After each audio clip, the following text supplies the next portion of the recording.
Iya, baik. Shalom. Terima kasih untuk waktu dan kesempatan. Bagi saya pagi hari ini kita bisa bertemu bahwa ini semuanya karena kasih Tuhan.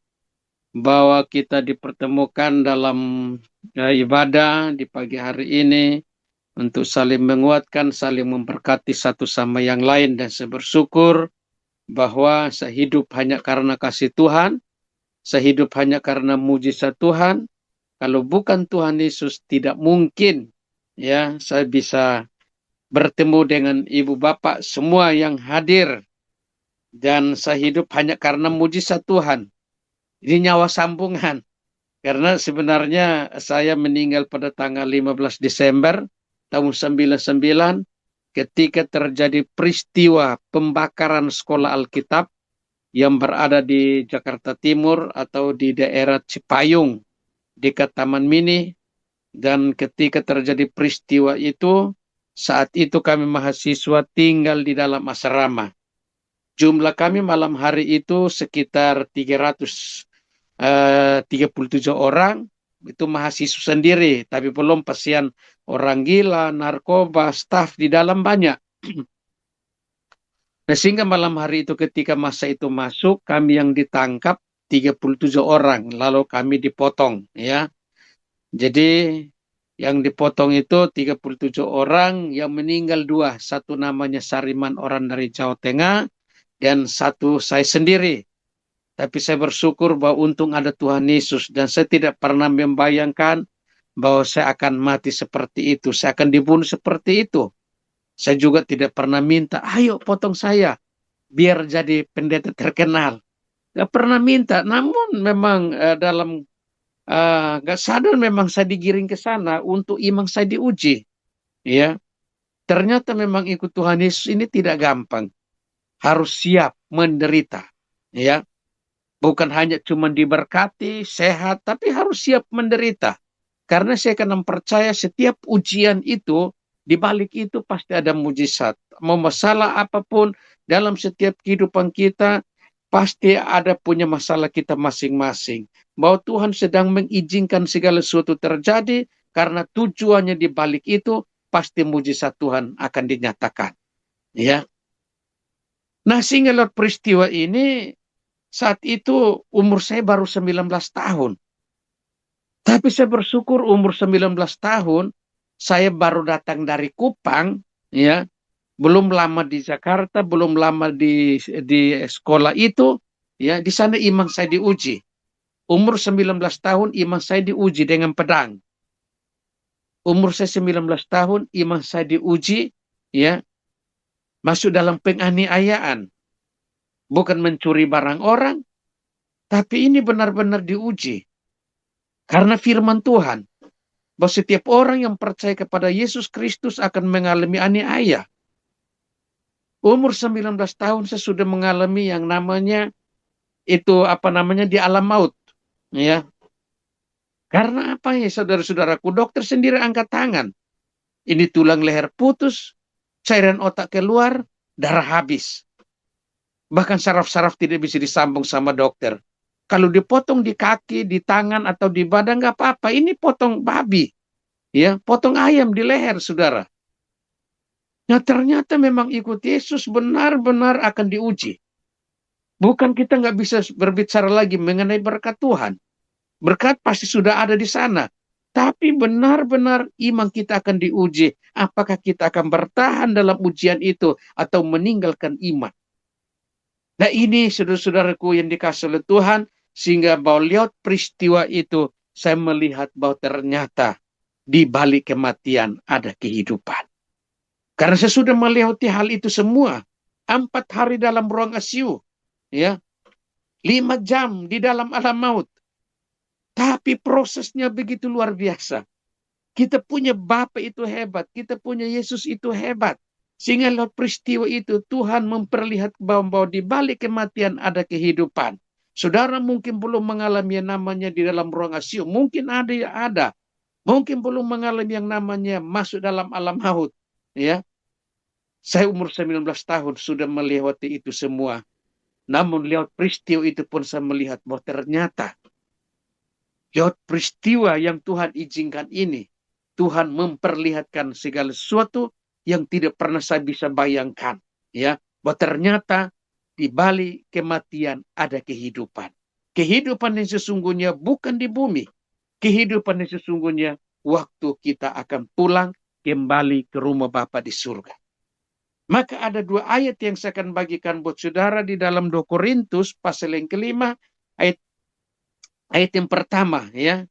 Ayat yang pertama dan ayat yang ke-10, nanti selesai firman ini baru saya akan masuk dalam kesaksian, bahwa dia berkata gini, karena kami tahu bahwa 2 Korintus pasal yang kelima ayat yang pertama, seringkali saya bagikan ayat-ayat firman Tuhan ini, supaya hidup ini persiapan, tidak usah takut mengenai hari esok, ketika saat kita dipanggil sama Tuhan.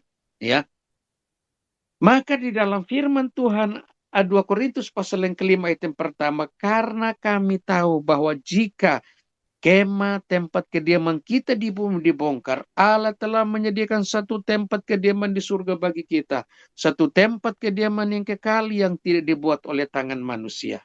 Lalu ayat yang ke-10 dia berkata, sebab kita semua harus menghadap takhta penghalang Kristus, supaya setiap orang memperoleh apa yang patut diterimanya, sesuai dengan yang dilakukannya dalam hidupnya ini, baik ataupun jahat.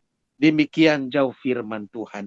Nah, ayat ini mengingatkan kita bahwa setiap manusia akan pulang, dan di sana akan mempertanggungjawabkan hidupnya di hadapan Kristus. Ya, tidak seorang pun dapat menghindar dari hari itu. Ya, segala sesuatu yang kita lakukan, baik yang kelihatan maupun yang tersembunyi, ya, akan dinilai oleh Tuhan yang adil, ya, di dalam surga itu waktu kita pulang. Ya, bahwa ternyata di balik kematian memang ada kehidupan yang sesungguhnya. Tapi seringkali orang, kalau imannya nggak bertumbuh, ketika disebut mengenai kematian, dia mengalami ketakutan. Ya. Tapi kita yang percaya kepada Yesus, bahwa di balik kematian ada kehidupan. Apa sih yang kita takutkan dalam hidup ini? Makanya Yesus berkata, aku pergi untuk menyediakan tempat tinggal bagi kamu. Di mana aku berada, kamu pun akan bersama dengan aku. Nah, saudara-saudara yang dikasihi oleh Tuhan, seringkali kita melihat yang namanya kematian ketika datang mengambil seseorang, tidak pernah melihat apakah dia golongan orang kaya atau golongan orang miskin, tepat pada waktunya akan mendapat giliran untuk pulang. Dan saudara dan saya, kita pun pasti akan dipanggil. Makanya hidup ini bilang persiapan. Ya, siap tidak siap, hari itu akan datang bagi saudara dan saya. Makanya kita harus benar-benar mempersiapkan hidup kita dengan merenungkan firman Tuhan itu siang dan malam, sehingga perjalanan kita berhasil baik di bumi, waktu kita pulang pun tidak pernah akan mengalami ketakutan. Kalau memang waktunya tiba, kita akan berkata, Tuhan, aku siap untuk pulang. Nah, saudara-saudara yang dikasihi oleh Tuhan, bahwa kita ini pendatang, kita ini orang asing. Kita datang di bumi cuma hanya kos-kosan, cuma kontrak, saudaraku. Maka selesai masa kontrakan kita, Tuhan berkata sudah berakhir. Jarum jam akan berhenti. Maka hidup pun kita akan berhenti di situ. Maka kita pun harus siap untuk pulang. Tapi seringkali kita hidup seolah-olah waktu di dunia ini terlalu panjang. Dan kita bisa melakukan apa saja tanpa memperhitungkan akibatnya. Nah itu. Namun Paulus menegaskan bahwa kehidupan di dunia bukan akhir, melainkan persiapan menuju pengadilan kekekalan. Persiapan hidup kita saat ini. Bagi orang percaya bahwa pengadilan Kristus bukan untuk menghukum, melainkan untuk memberi upah atas kesetiaan dan ketaatan kita. Memang kita akan pulang ke sana, ya. Tetapi bagi mereka yang hidup tanpa Kristus, hari itu akan menjadi hari penyesalan. Karena tidak ada lagi kesempatan untuk bertobat. Maka kita bersyukur, kita yang hadir, bahwa dulu kita nggak bertobat, tapi hari ini kita ditangkap, kita sudah berbalik ke jalan yang benar. Ya. Oleh sebab itu, kita diajak untuk hidup dengan kesadaran, ya, bahwa satu saat kita akan pulang. Supaya kita hari-hari ini menjaga hati, menjaga perkataan dan perbuatan agar semuanya ketika kita pulang di sana kita bisa mempertanggungjawabkan yang terbaik di mata Tuhan. Ya, setiap pilihan yang kita buat hari ini menentukan upah ya yang akan kita terima kelak. Maka kita bisa lihat saudaraku bahwa ternyata ya bahwa ternyata memang kita bisa lihat bahwa Rasul Paulus itu menggambarkan tubuh manusia itu seperti sebuah kemah ya ya tempat tinggal sementara istilahnya di bumi ya sesuatu yang satu saat akan dibongkar. Kemah mudah rusak, tidak permanen dan hanya untuk waktu singkat ya. Nah, begitulah kehidupan kita di bumi ini. Cuma hanya sementara, rapuh, penuh keterbatasan. Makanya Paulus tidak berhenti ya pada kekafanan hidup kita. Ia mengingatkan bahwa Allah telah menyediakan tempat kediaman yang kekal, sebuah rumah ya, yaitu surga ya yang tidak dibuat oleh tangan manusia tapi dibuat oleh tangan Allah itu sendiri. Bahwa surga itu ada, neraka itu ada, untuk menuju ke sana pun bilang persiapkan hidup kita baik-baik. Surga tidak dibuat oleh tangan manusia. Dan inilah janji pengharapan bagi orang percaya. Di rumah Bapakku banyak tempat tinggal, bahwa kematian bukanlah akhir, melainkan awal dari kehidupan. Ya, supaya kita pulang akan bertemu dengan Tuhan, akan tinggal bersama dengan Tuhan. Nah, saudara-saudara yang dikasihi oleh Tuhan, bahwa ketika tubuh ini mulai melemah, ketika dunia terasa berat, kita diingatkan bahwa kehidupan di bumi ini hanyalah perjalanan singkat. Bahwa kita akan menuju rumah yang sebenarnya. Di saat-saat seperti itu, siap tidak siap memang kita harus benar-benar mempersiapkan. Marilah kita yakin dan sungguh-sungguh percaya bahwa waktu itu akan tiba, aku akan pulang, saudaraku. Nah, ini yang saya lakukan, saudaraku, ya. Ini yang waktu lalu saya pulang kembali ke kampung saya di timur sana, karena saya lihat bapak saya memang umurnya sudah ada 86 tahun, sudah sakit dari tahun 2025 bulan September, tapi Tuhan ambil, Tuhan panggil di bulan Februari tanggal 12, pas ulang tahun dia juga. Nah itu, ya.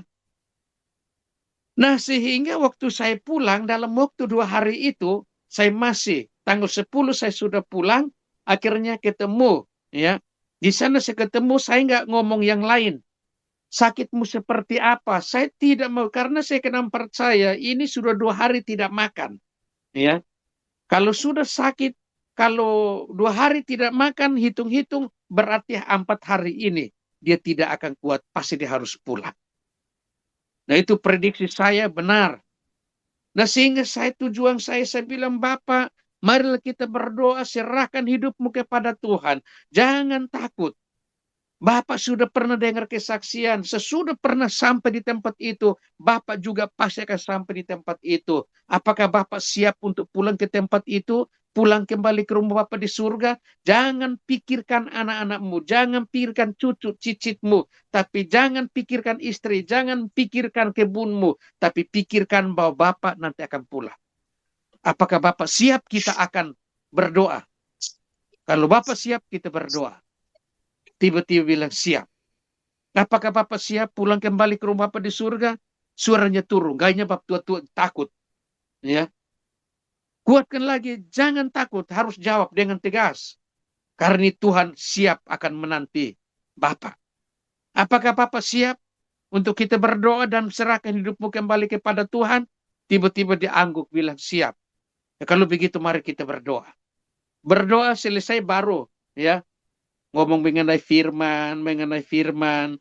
Akhirnya 1 hari mulai tanggal 11, saya mulai bertemu. Akhirnya pagi itu kami doa sama-sama 1 hari sesama dia. Karena saya mau yakinkan dia punya jalannya. Di saat dia sakit seperti itu, saya yakin bahwa dia harus ada di sini.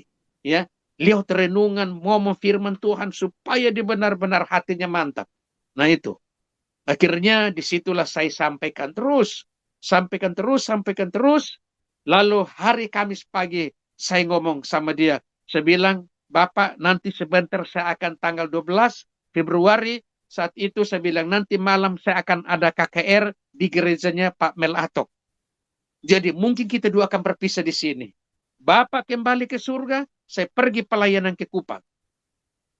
Saya dari kampung akan kembali ke Kupang untuk pelayanan. Nah sebelum kita dua berpisah, saya mau yakinkan lagi Bapak, apakah Bapak siap kita berdoa?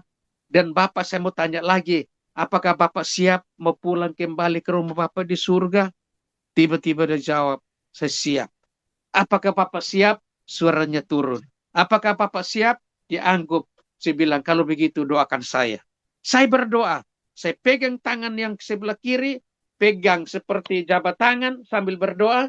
Tapi saya lihat tangan kanannya walaupun dalam keadaan tidak ada kekuatan, tapi dia pelan-pelan angkat tangannya begini. Saya bilang, ini Bapa Tuhan sudah mengerahkan dirinya secara penuh. Ya, akhirnya di situ saya berdoa. Ya, saya berdoa pun air mata saya mengalir karena saya tahu perjalanannya pasti tidak panjang lagi. Ya, lalu saya berdoa, selesai amin. Lalu saya bilang, Bapak, kita sudah selesai berdoa, saya berangkat dulu. Tapi tadi kita sudah berdoa, memang saya minta kepada Tuhan supaya hari Sabtu biar Tuhan ambil Bapak kembali, biar pulang kembali ke surga. Jangan hari Kamis, ya, hari Kamis, hari Jumat. Nanti kalau meninggal di situ hari Sabtu kalau dikubur, ya saya nggak dapat, ya. Tapi saya minta hari Sabtu biar Tuhan kalau ambil ya ambillah di situ, ya. Tapi ternyata beda dengan permintaan saya. Akhirnya ya sudah. Lalu saya diantar pakai motor ke kecamatan, lalu di sana travel pulang. Saya berangkat ke Kupang. Baru masuk kota Kupang, di sana ada telepon. Bilang, Pak Pendeta di mana? Saya bilang udah sampai di kota Kupang. Ini Bap Tua sudah baru dipanggil sama Tuhan. Waduh, saat itu saya bilang gimana ini? Akhirnya tiba-tiba saya langsung ambil HP, langsung saya mau ya, saya mau WA Pak Mel, ya Pak Mel Atok. Saya bilang, Pak Pendeta, hari ini barusan orang tua saya meninggal, malam ini saya tidak akan isi di acara KKR Pak Mel Atok. Jadi Pak Mel Atok ganti saya aja, ya. Karena orang tua saya baru meninggal, mungkin saya akan balik ke kampung saat ini, ya. Karena ini ada travel. Ya, akhirnya baru mau kirim begini, tiba-tiba ada satu firman Tuhan. Ada firman Tuhan itu masuk dalam otak pikiran saya dalam Lukas pasal yang ke-9 ayat 57 sampai 60. Tiba-tiba saya kaget itu. Air mata dalam keadaan mengalir begitu, saya langsung sadar, ya.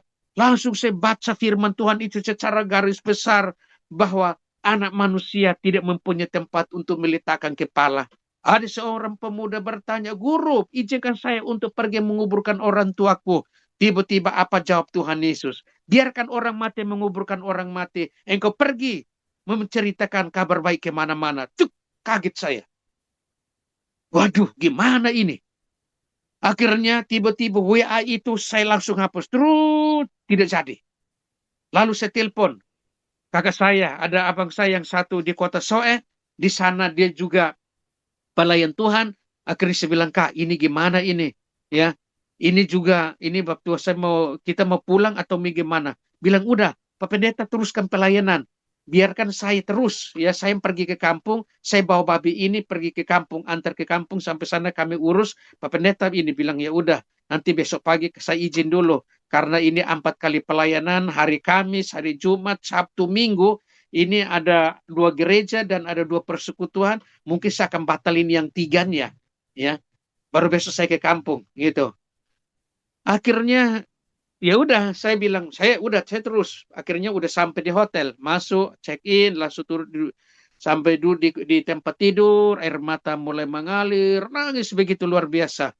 Tiba-tiba saya bilang, malam ini saya harus saya selesai KKR, besok saya akan pergi kembali ke kampung, ya. Itu tekad saya udah mau pergi, saya pergi gitu, ya. Tiba-tiba Tuhan itu sedang berbicara lagi. Kenapa kamu mau pulang? Ya, kamu kan tadi sudah pamit, ya. Kamu pulang akan kembali ke surga, bapakmu pergi kembali ke surga, kamu pergi melayani aku. Kenapa kamu mundur? Waduh, nggak bisa. Ya sudah, pergumulan begitu berat. Gitu, ya. Akhirnya saya ambil keputusan, saya tidak akan pulang. Kalau memang ini jalanmu Tuhan, saya akan melayani engkau. Waduh, malam itu kalau seandainya akhirnya ya malam KKR di ibadah di KKR di Gereja Pamel Atok, memang saat itu kalau nggak datang pun banyak orang pasti kecewa. Lalu besok malam lagi kalau saya pulang besoknya juga mau meminta pamit juga, tiba-tiba itu firman itu terus, jangan, jangan, jangan, jangan. Akhirnya kalau malam itu, hari itu kalau saya pergi tanggal 13, malam itu ibadah di situ pun gimana lagi, ya. Dan disitulah sampai akhirnya hari Minggu sore baru saya pulang kembali ke kampung saya. Ternyata cuma lihat hanya ada kuburan. Ya sudahlah, ya, bahwa ini saya sudah pamit, saya yakin dan percaya Tuhan yang berurusan. Tuhan sudah bersama dengan orang tua dan saya boleh melayani Tuhan. Nah ini, ya. Nah sehingga lewat peristiwa ini saya melihat bahwa ini ujian luar biasa. Ya, ternyata bahwa ketika kita berada di jalur yang tepat, di situ Tuhan akan memuliakan. Ya, dimuliakan. Tuhan akan senang bahwa orang-orang seperti ini yang harus, nah itu, ya. Jadi itu tergantung dari keputusan. Di saat kita dalam pelayanan, tiba-tiba ada salah satu yang kita cintai, Tuhan panggil. Apakah kita akan meninggalkan pelayanan itu? Atau kita akan terus melayani? Nah ini, dan di sana iman kita diuji di situ. Nah saudara-saudara yang dikasih oleh Tuhan kita Yesus Kristus, sehingga malam hari itu benar-benar di sana kami diperhadapkan dengan situasi yang sangat-sangat berat. Ya, sehingga setiap mahasiswa itu siap untuk mempertanggungjawabkan, saudaraku, ya, mempertanggungjawabkan kehidupan masing-masing, ya, mempertanggungjawabkan itu di tangan masa kok, ya. Tapi saya bersyukur lihat peristiwa itu memang ada hikmat, ya. Kalau kita berjalan sendiri, saat itu kita mengalami ketakutan yang luar biasa. Nah, kalau kita takut, saudara-saudaraku, pasti kita berpikir, aduh, kalau meninggal gimana ini, kalau dipotong gimana ini, ya. Tapi itu nggak ada itu. Yang ada cuma berdoa, Tuhan malam ini kalau saya meninggal, saya akan masuk surga, saya tidak mencuri, saya tidak bersalah. Tak tahunya, ya. Memang waktu itu saya udah tidur, jam 7 malam ini udah tidur. Tapi singkat cerita sudah jam 9 malam masih itu masuk, lalu setengah 10 malam teman saya kasih bangun saya, akhirnya saya bisa bangun dan saya lari ya menuju ke halaman, lalu saya lihat gedung sebagian terbakar. Ya. Lalu di situ pun saya dalam keadaan ketakutan, badan tergoncang, menangis, mau lari kemana karena dua pintu gerbang masa sudah berkuasa di sana. Lalu saya lihat ke belakang, saat itu saya lihat ke arah kiri, belum ada orang. Saya mulai berdoa, berdoa, berdoa, berdoa. Lalu selesai berdoa, buka mata, sementara masa menghancurkan kaca menuju ke saya. Lalu saya lihat ke arah kiri, belum ada orang. Saya lari ke arah kiri. Bertemu dengan masa. Mereka kan pakai senter. Ada mahasiswa. Tangkap, bunuh Tuhan, saya mau dibunuh Tuhan. Lari lagi ke arah kanan. Bertemu dengan masa lagi. Saya mundur. Lalu main kejar-kejar di sana. Akhirnya singkat cerita saya bisa keluar lewat pagar dan saya lari menuju ke rumah teman. Di sana saya ketuk pintu, tidak ada yang membuka pintu bagi saya. Lalu saya berdoa pengerahan diri yang terakhir. Ya, akhirnya selesai ketuk pintu, berteriak lagi. Waktu saya berteriak, masa turun dari jalan raya lewat depan rumah. Mereka dengar ketukan pintu, mereka dengar keteriakan saya. Mereka alihkan senter ke saya. Di situ mereka berteriak, itu udah mahasiswa. Disitulah saya ditangkap. Ketika saya ditangkap, mulai tangan saya diikat pakai tali. Dari belakang, kepala saya mulai ditutup pakai kain, lalu diikat. Lalu saya dibawa, itu pun pedang sudah nempel di leher. Saya mulai berdoa pun bukan dalam hati, berdoa berteriak-teriak.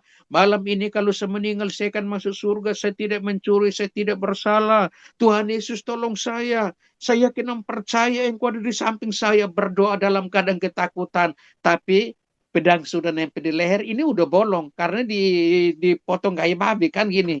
Ya, jadi ini udah bolong. Ya, darah udah banyak, penuh di baju.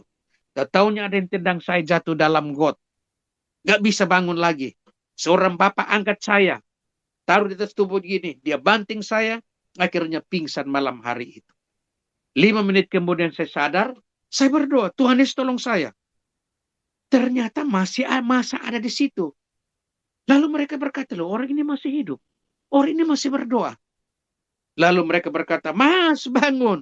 Mas bangun. Waktu bilang bangun, saudara-saudaraku, akhirnya di situ mereka bilang saya udah tidak kuat karena saya baru mau bangun begini mereka tombak saya, mereka gebukin saya pakai balok, namanya di tangan masa, ya. Akhirnya mereka berkata orang ini sudah tidak kuat, lepaskan ikatan di tangannya. Lalu mereka buka tali di tangan saya terlepas, lalu mereka pegang di tangan sebelah kanan, saya ditarik gaya anjing, berteriak diseret gitu, ya. Lalu di situ sambil mereka berteriak, wah kita dapat mahasiswa, kita dapat orang dalam, kita dapat mahasiswa, kita dapat orang dalam, gitu ya. Lalu ada satu kelompok masih di sana bilang, bawa dia ke sini untuk kita periksa dia. Akhirnya ya terakhir saya diserahkan kepada masa kelompok masih yang kedua. Di situ pun saya berdoa, saya bilang, Tuhan Yesus, saya yakin dan percaya Engkau ada di samping saya. Disitulah ada suara bisikan Tuhan Yesus ngomong begini. Jangan takut, aku menyertai engkau. Ketika saya dengar suara itu yang tadi badan saya tergoncang, tiba-tiba roh ketakutan hilang, tinggal damai sejahtera, saudara. Akhirnya sudah diserahkan di tengah-tengah masa. Masa itu bukan mereka periksa KTP, namun mereka ramai-ramai tepuk tangan. Potong, potong, bunuh, bunuh, bunuh. Ada yang berkata, jangan bunuh dulu. Kasih bangun. Buka kain di kepala. Jangan-jangan kita salah potong, ini teman kita. Lalu mereka bangun saya, mereka buka, mereka rame-rame tepuk tangan, ada seorang bapak datang dari sana, bilang, minggir, minggir, minggir, minggir. Saya yang periksa dia. Mungkin salah satu pimpinan masa itu ada di situ, lalu dia yang datang, dia buka kain di kepala saya, lalu selesai, dia senter dari kaki sampai wajah saya, dia berkata, ini mahasiswa. Ini orang luar pulau, bunuh dia. Saya tunduk kepala dan berdoa. Selesai berdoa, buka mata. Ada polisi, kenapa nggak nolong saya? Mungkin polisi ini, karena ada satu orang polisi di situ. Mungkin dia takut sama masa gitu. Ya. Lalu, bapak itu dia berdiri samping kiri, dia memberikan 2 pertanyaan. Mau ikut Tuhan Yesus, atau mau ikut kemauan masa itu? Ya saya nggak mau. Tapi saya berkata hanya di dalam Yesus ada jaminan keselamatan. Di luar Yesus pasti binasa. Berkat ini buat mereka marah. Bapak itu pun dia marah. Dia pakai balok itu, dia pukul saya di kepala bagian belakang, samping kiri. Saya jatuh ke depan 2 meter, selanjutnya tidak sadar lagi. Tapi bagaimana waktu matinya? Oh ternyata perjalanan kematian orang percaya itu berharga di mata Tuhan. Nah sehingga lewat peristiwa itu bahwa ternyata kalau kita percaya Yesus benar-benar bahwa di balik kematian ada kehidupan. Ya, ini hidup sadar-sadar seperti saat ini. Ya, mungkin satu saat saudara akan pulang, nanti saudara akan tahu sendiri. Ya, nanti saudara akan tahu. Nanti selesai ibadah pun mau tes silahkan juga. Ya, mau tes bagaimana cara matinya juga bisa. Coba tes gitu. Ya. Nah ini saudara-saudara yang dikasih oleh Tuhan bahwa ternyata ya ketika mereka pukul saya jatuh ke tanah, lalu di saat itu roh saya keluar. Ya, ketika roh saya keluar dari tubuh saya, ya itu seperti testar mau lari. Roh saya bisa melihat tubuh saya sendiri. Roh saya berkata gini, loh badan saya tinggal, badan saya tinggal. Selanjutnya roh saya berdiri. Ketika roh saya berdiri di alam roh, tempat yang baru, itu hening, tidak ada suara apa-apa di sana. Roh saya sambil lihat begini, melayang-layang, sambil melihat begini. Mau kemana ya? Mau kemana? Mau kemana nggak bisa jalan. Tiba-tiba roh saya berkata gini, Tuhan Yesus mau kemana? Ketika sebut Tuhan Yesus mau kemana, baru 5 malaikat datang. Ya, ketika 5 malaikat datang, tiba-tiba 5 malaikat ada di samping kanan roh saya. Tempat itu langsung terang. Akhirnya roh saya berkata, Tuhan Yesus, ini malaikat yang terbaik. Pasti membawa roh saya ke jalan yang benar. Baru ngomong begini, saudara, roh saya berbicara begini. 5 malaikat ini ada komunikasi. Jarak antara roh saya sama 5 malaikat ini 2 meter. Ya. Tiba-tiba mereka selesai komunikasi, satu malaikat keluarin tangan putih panjang, lalu dia pegang di tangan sebelah kanan roh saya ditarik masuk dalam terang itu. Perpindahan dari dalam kegelapan yang tadi melayang-layang, ketika masuk dalam terang ajaib Tuhan itu, sudah injak sesuatu. Sesuatu yang diinjak itu bercahaya begitu luar biasa, seperti lantai yang dibuat dari permata-permata yang berharga itu, saudara. Di situ ada damai, ada sukacita. Saya yakin dan percaya bahwa itu awal kehidupan yang baru. Ya. Tiba-tiba 5 malaikat ini bagi. 2 malaikat dari samping kanan, 2 malaikat dari samping kiri. Lalu 1 malaikat di depan roh saya. Lalu mereka komunikasi lagi. Lalu 1 malaikat di depan, dia melangkahkan kaki. Ada 1 jalan terbuka. Jalan ini lurus, terang luar biasa. Ya, ketika jalan itu terbuka, langsung malaikat di depan dia melangkahkan kaki. Ya, kami berjalan bersama. Ternyata di alam roh, tiba-tiba terjadi satu perubahan, sesuatu yang menakutkan, ya. Karena ketika roh saya bersama 5 malaikat ini berjalan dalam terang ini, dalam di tengah-tengah jalan yang terang ini, di pinggir kiri kanan gelap, di sana ada suara tangisan dan penderitaan. Ada orang menangis meraung-raung dalam kegelapan itu. Siapa yang berada dalam kegelapan itu? Ya, karena mereka tidak percaya kepada Yesus, karena mereka menolak Yesus. Nama mereka sudah tidak tercatat dalam kitab kehidupan. Mereka berpikir kalau meninggal, lipat tangan terakhir begini, gol masuk surga. Tak tahunya mereka nggak percaya dan tidak beriman kepada Yesus. Akhirnya melakukan perjalanan cukup jauh. Semakin jalan-jalan itu semakin sempit. Di ujung sana ada pintu seperti lubang jarum. Ternyata lalu 2 malaikat di samping kanan roh saya, mereka lepasin tangan roh saya. Lalu 3 malaikat antri di depan. Lalu 2 malaikat di tangan sebelah kiri terlepas, mereka antri di belakang roh saya. Lalu masuklah melalui pintu itu seperti lubang jarum itu. Ternyata di balik pintu yang sempit itu, di balik sana ada taman yang indahnya luar biasa. Ya. Di balik sana ada taman yang indahnya luar biasa. Secara manusia kalau menginjakan taman itu, mungkin gak mau pulang-pulang. Dan selanjutnya di taman itu tidak ada suara tangisan sama sekali. Akhirnya roh saya bersama 5 malaikat itu berjalan di dalam taman itu. Lihat jalan masih sama, ya. Bahwa sekitar 4 kilo kemudian, itu roh saya itu berkata begini. Tuhan Yesus, ini kan taman, berarti ada rumah. Baru berkata bilang rumah, Tuhan Yesus memperlihatkan satu istana yang megahnya luar biasa. Tuhan Yesus memperlihatkan satu gedung yang megahnya luar biasa di bawah sana. Akhirnya roh saya berkata gini, Tuhan Yesus, itu rumah, berarti ada orang di dalam. Lalu roh saya dibawa masuk sama 5 malaikat menuju ke arah sana. Ternyata di ujung sana ada tangga, ada 7 anak tangga. Akhirnya turun.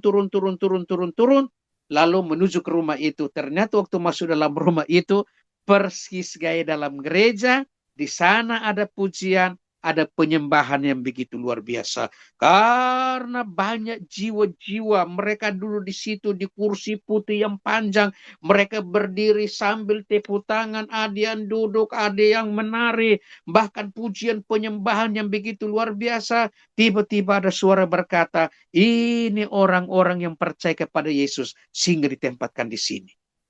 Roh saya dibawa lewat tengah-tengah, ya. Sadar seperti saat ini, ya.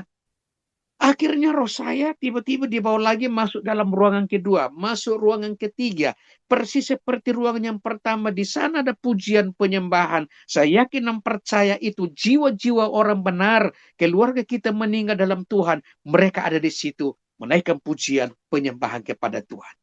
Terakhir roh saya dibawa ke ruangan keempat. Ruangan itu kosong. Melangkah 3-4 langkah ke depan bersama 5 malaikat tadi. Lalu roh saya berkata gini, Tuhan Yesus, ini antara saya ke surga dan ke neraka. Baru ngomong gini, 5 malaikat ini terlepas dari tangan roh saya. Hilang. Tahu kemana mereka? Ya. Lalu tiba-tiba sinar itu muncul di depan mata roh saya, membuat mata roh saya nggak bisa lihat. Mata roh saya dalam keadaan tutup mata. Lalu ada suara berteriak dalam ruangan kosong itu berkata, berlutut. Tiba-tiba roh saya berlutut dalam keadaan tertunduk. Tuhan membuka satu buku yang besar. Ketika buku besar itu terbuka, lalu tulisan keluar dari buku itu gaya bara api. Tulisan keluar hilang, tulisan keluar hilang, tulisan keluar hilang. Apa artinya? Bahwa itu seperti bilang ayat yang ke-10 bilang, mempertanggungjawabkan perbuatan yang baik dan perbuatan yang jahat. Ternyata saat itu saya harus mempertanggungjawabkan perbuatan saya di situ. Ketika Tuhan membuka kitab kehidupan, tulisan begitu banyak. Tiba-tiba tinggal kertas putih. Terbuka lagi lembar yang kedua. Baru terbuka, saya lagi berdiri narik kambing. Bukan cuma kambing, banyak binatang yang saya curi di kampung saya, di timur sana, di Kupang sana. Tuhan memperlihatkan semua kejahatan saya. Curi ayam gimana keluarga gitu. Curi babi gimana keluarga gitu. Ya, loh Tuhan ini kan dosa saya. Ini minggu yang lalu, bulan yang lalu, tahun yang lalu, saya melakukan kejahatan. Engkau nyatakan di tempat ini Tuhan. Tiba-tiba tinggal kertas putih, terbuka lembaran ketiga, tulisan begitu banyak. Terus saya berkata, Tuhan Yesus, ini perbuatan saya. Dan saya tahu engkau mati di atas kayu salib untuk menebus dosa saya. Tiba-tiba tinggal kertas putih, terhapus semua gitu. Lalu terbuka lembaran yang keempat, tidak ada tulisan. Terus saya buka mata begini untuk melihat buku besar itu, buku itu hilang. Dan sinar itu pun tidak ada lagi di sana. Yang ada cuma hanya ada altar yang bulat. Tinggi mungkin 5 meter. Lalu ada tangga yang naik bercahaya sampai di atas begitu luar biasa. Akhirnya roh saya berkata gini, oh ini tempat Tuhan Yesus. Ini takhta surga. Tiba-tiba ada suara berkata, Domingus pulang. Belum tiba saatnya untuk datang melayani aku. Ketika roh saya mendengar suara itu, lalu roh saya lihat ke samping kanan, ternyata Tuhan Yesus menunggang kuda putih. Akhirnya roh saya berkata, ini Tuhan Yesus. Saya harus pulang. Lalu badannya berubah bersinar, kuda putih berubah bersinar. Lalu dalam sekejap roh saya berkata, Tuhan Yesus mau balik. Waktu balik begini, roh saya masuk dalam tubuh saya, tiba-tiba kaget. Waktu kaget, ingat yang pertama, lu kenapa saya pulang? Kok hidup lagi? Kenapa nggak tinggal dalam rumah itu? Tadi bertemu dengan Tuhan Yesus. Tuhan Yesus, kenapa engkau pulangin saya? Kok hidup lagi? Secara manusia kepingin tinggal di situ. Ya, tiba-tiba saya haus. Loh, tapi kok haus banget ya? Lalu baju saya ini basah. Lalu saya pegang begini, rupanya ada gumpalan darah besar-besar. Saya ambil 3 gumpalan darah, saya masukin dalam mulut saya telan darah saya, lalu badan saya mulai tergoncang lagi. Kayak orang potong ayam. Tiba-tiba lemas lagi, ambil darah, jilat lagi, baru ingat. Lu tadi dipukul jam 10 malam, sekarang jam berapa ya? Mau buka mata nggak bisa. Tapi kepingin mau angkat kepala gini, tiba-tiba kepala saya jatuh. Ya, memang saat itu nggak bisa buka mata karena ini di bagian teste ini kan udah ini pecah ini ya, ini mungkin ditombak atau dipukul gimana, jadi darah udah mengalir di kering di mata saya, jadi nggak bisa buka. Makanya saya mau bangun, mau angkat kepala, tiba-tiba kepala saya tuk jatuh. Akhirnya di saat itu saya udah nggak bisa lagi, ya udah. Lalu saya berdoa, lalu ada yang datang angkat saya kayak binatang, baru dibawa ke jalan raya, periksa KTP tidak ada, mereka berkata orang ini sudah meninggal, bawa ke rumah sakit haji untuk diotopsi. Tapi saya dengar, saya nggak bisa ngomong, ya, karena suara nggak keluar lewat mulut. Karena waktu saya sadar itu masih di semak-semak, saya berteriak, tolong, suara keluar sini, krrr, tolong, krrr, gitu, keluar dari luka bacokan. Akhirnya singkat cerita, dan disitulah mereka bawa saya ke rumah sakit UKI, masuk dalam ruang ICU, dokter sarafnya periksa, ini 2 kemungkinan mati, kalau hidup catat seumur hidup. Ya, karena yang pertama tulang leher tidak bisa disambung, yang kedua saraf-saraf tidak bisa disambung, yang ketiga cairan otak udah keluar, yang keempat darah habis. Ya, dan mungkin ada foto-foto ada di situ juga bisa ditampilkan. Ya, akhirnya dokter berkata, udah jahit aja kalau meninggal, yang penting tersambung lagi. Waktu saya baru diangkat dari semak-semak ini, ya. Nah ini pas saya diangkat jam 3 pagi, ya. Jam 3 pagi baru saya ditemukan, lalu akhirnya dibawa ke jalan raya, ya. Mungkin di jalan raya ini udah hampir jam 3 lewat. Nah ini taruh di pinggir jalan raya, yang hitam ini cairan otak, ya. Jadi ini keliling, bukan cuma hanya di sini, bahu juga putus sebelah kanan, bukan hanya di badang, bukan hanya di leher, di badan penuh tikaman pedang gitu, ya. Akhirnya masuk dalam ruang ICU, lalu mereka ikat gitu ya, masuk dalam ruang ICU. Akhirnya alat yang di leher saya ketika ya ini diikat ya, digip gitu ya. Lalu 4 hari kemudian meninggal dalam ruang ICU. Dokter berkata Domingus meninggal, bawa dia ke ruang mayat. Nah itu. Tapi keluarga saya berkata jangan, pindahkan ke ruangan lain. Kami mau doa dulu, ya. Lalu mereka mendoakan saya. Roh saya udah keluar, ya, ke alam roh. Ketika roh saya keluar ke alam roh yang kedua kali, ternyata alam roh itu terang. Terangnya ya mungkin sebesar ya mungkin ya enggak ini ya, tapi panjang gitu, ya panjang itu. Namanya jalan umum gitu. Roh saya bisa jalan. Ketika roh saya keluar yang kedua kali di alam roh itu terang, akhirnya roh saya bisa berjalan. Yang pertama gelap, yang kedua terang. Akhirnya roh saya bisa jalan gitu sekitar 4 kilo. Tiba-tiba ada suara berteriak begini. Balik, balik. Ketika roh saya dengar suara itu dari ujung jalan sana, roh saya angkat kepala gini. Ternyata di ujung sana Tuhan Yesus berdiri di atas gumpalan awan. Ya, akhirnya roh saya langsung lihat begini dalam sekejap, lalu ada awan putih turun dari sana. Ya, mulai menutupi kepala Tuhan Yesus dalam sekejap udah mau hilang. Roh saya langsung berkata, balik dalam sekejap sudah berdiri depan pintu. Ya, depan ruangan itu. Depan pintu kamar itulah. Di rumah sakit UKI. Roh saya balik. Ya, lalu ada orang buka pintu. Ya, ada perawat satu datang, dia buka pintu, roh saya ikut perawat itu. Ternyata perawat itu menuju ke tempat tidur. Nah, di sana sudah 2 perawat, tambah perawat yang satu 3. Ya, perawat yang satu di sana dia pakai alat pemacu jantung, dia strom. Nah, 7 kali kemudian dia angkat alat itu, roh saya masuk dalam tubuh saya, tiba-tiba kaget. Waktu kaget, leher saya dibunyi, krak, krak, krak gitu. Kayak orang buat tangan, krak, krak gitu. Loh, Tuhan, leher saya kok bunyi ya? Lalu saya goyang kepala. Ya, saat itu, ini masih posisi begini, saya lagi goyang kepala. Waktu goyang kepala gini, loh kok enak banget ya? Saya bilang, suster, suster, coba buka ikatan di leher ini. Ketika suster buka penahan di leher saya, itu tidak sakit, namun lapar setengah mati. Akhirnya mereka kasih teh panas, langsung makan, mereka kasih roti, ada keluarga saya kasih makan, selesai makan turun jalan-jalan sampai pagi. Besoknya hari Minggu. Akhirnya bertemu dengan dokter saraf, dokternya kaget, lo 2 minggu hidup. Dokter semua pulang. Akhirnya dokternya berkata, lo anak ini kalau dihidup, pasti ya jadi bego-bego. Anak ini kalau dihidup, tidak mungkin berbicara, pasti lumpuh total. Namun sampai detik ini, sudah 26 tahun, tidak ada cacat, tidak ada lumpuh, tidak ada bego-bego dalam hidup saya, saudara. Karena dalam Yesus tidak ada mustahil. Karena memang saat itu, saudara-saudaraku, memang dokter udah angkat tangan ini, ya. Ini jam 3 pagi dipotong, jam 10 malam, jam 3 pagi masih di pinggir jalan raya ini, ya, di aspal ini.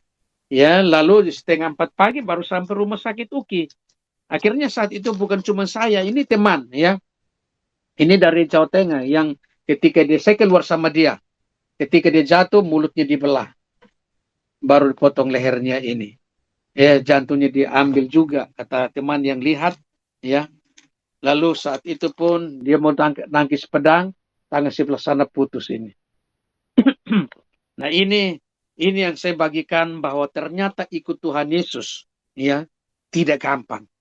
Harus benar-benar kita mempersiapkan hidup kita. Nah, sehingga lewat firman Tuhan dan kesaksian ini, bahwa kematian membawa kita masuk ke dalam kemuliaan Kristus. Ya, sehingga Paulus berkata, kami tahu bahwa selama kami berdiam tubuh ini, kami masih jauh dari Tuhan. Tetapi kami lebih suka beralih dari tubuh ini untuk menetap pada Tuhan. Nah itu ya. Jadi orang yang hidup ya dalam iman tahu bahwa kematian berarti bersama Kristus. Jadi jangan takut, ikutlah ya. Itulah sebabnya Paulus berkata, hidup adalah Kristus dan mati adalah keuntungan.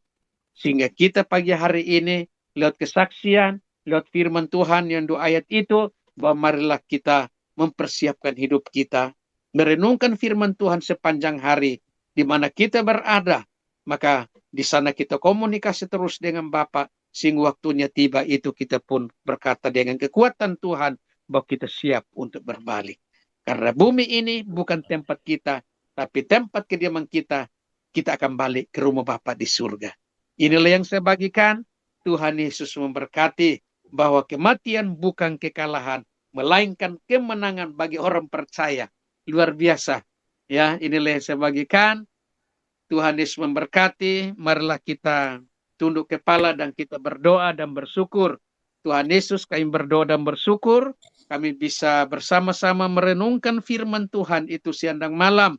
Bahkan Engkau mengingatkan kami bahwa di balik kematian ada kehidupan. Seringkali Engkau mengizinkan setiap masalah terjadi di sepanjang hidup kami. Tapi kami yakin dan percaya di balik setiap persoalan masalah dalam hidup kami, di balik itu ada mujizat Tuhan terjadi. Mungkin di saat ini kami punya pergumulan, punya persoalan. Kami sudah dengar firman Tuhan, tulang leher yang putus Engkau sambungkan lagi. Namun kami yakin dan percaya, Engkau juga sanggup untuk menolong hidup kami. Engkau sanggup untuk memberkati hidup kami. Biarlah semakin hari kami tetap setia untuk merenungkan firman Tuhan itu siang dan malam. Sehingga perjalanan kami berhasil, baik di bumi, ketika kami pulang pun, pulang dengan sukacita di hadapan Engkau ya Tuhan. Karena bumi ini bukan tempat kami. Karena bumi ini pun cuma hanya sesaat. Bahwa Engkau berkata dalam firman Tuhan, Mazmur 90 ayat yang ke-10, masa hidup kami 70 tahun, jika kami kuat 80 tahun, lebih dari itu penderitaan dan kesukaran. Bahwa di sana kami akan diuji, di atas tempat tidur itu kami akan diuji. Biarlah setiap ujian kami berkata, bahwa kami akan tetap mengucap syukur di dalam segala hal. Karena dari situlah Engkau akan menolong, terus membawa kami semakin dekat kepada Engkau Tuhan. Terima kasih Bapa, kami berdoa dan bersyukur. Haleluya. Amin.